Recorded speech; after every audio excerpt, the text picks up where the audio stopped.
Client calls in. First thing she says is, "I'm not sure if I'm calling the right place." "Well, ma'am, your number brings up a file with us, so you clearly have an account."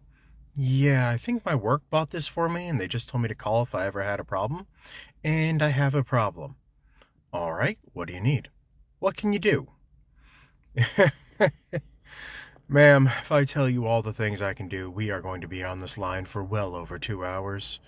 Why don't you tell me a little bit more about what's going on?" "Well, my house broke." "Okay. Do you have water going everywhere? Are there sparks? Did the frame break?" "What's the frame? So like your house is tilted on an odd angle, or like the wall collapsed, or..."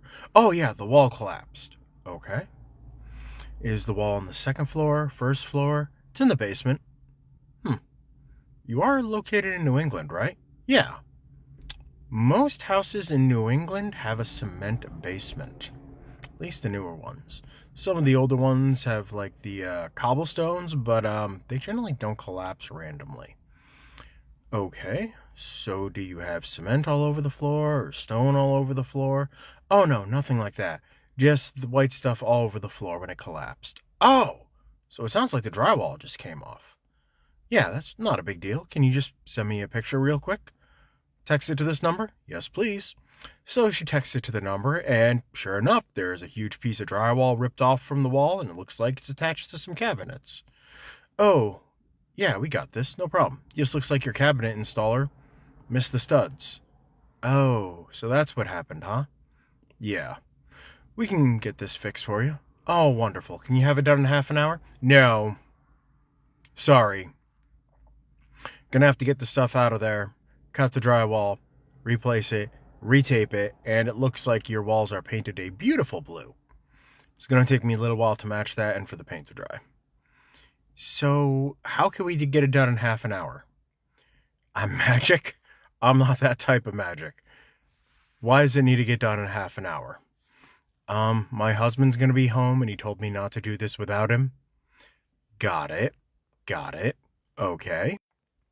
Give me a moment. Let me see what I can do about this." So, I look into it, and I find her someone who can clean it up, someone who can paint, someone who can fix the drywall.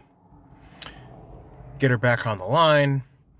"When does your husband normally come home?" "Oh, in about 25 minutes now." "And he normally goes into the basement?" "Yeah." "All right. When you plan vacations, is it him or is it you who plans vacations?" "I do." "Okay. Well, we just got a new travel advisor I've been dying to break in, so here's what we're going to do. I am going to arrange for you to do a staycation just at a nice little hotel nearby. You know, have a hot tub in the room, something like that. Just tell your husband you're going to go. He's not going to fall for that." "Okay. What if we got you some new lingerie? Would he fall for it then?" Dead silence. I'm like, oh crap, did I push too far? "Yeah, I think he'd go for that then." "Beautiful. Here's what I'm going to do. Text me your sizes, your preferences. I'll get you something to you in the next 25 minutes. Pack your bags, pack his bags. When he gets home, tell him you're going to this hotel just for a romantic night, staycation, few days. That's it. You just want to get out of the house. You have any pets or kids we need to worry about?" "No, just a cat. It'll feed itself." Beautiful. She texts me her sizes and her preferences, so I start looking stuff up, seeing what I can do to get delivered quick. And at this lovely, finest of my moments, my boss stands behind me and just makes the sound. Most guys know this sound. It's just that general disapproving sound women make. Like, "I'm working!" "Sure you are, Kenny." I get the lingerie to her within 15 minutes. Minor miracle on my part. She has everything packed. Husband comes home. Everything goes flawlessly. Luckily, they happen to have a digital lock on the door, so we could just give the contractor the code. They went in, fixed everything up, even hung the cabinets for her. You ever had a DIY project just go horribly wrong? Let me know in the comments below.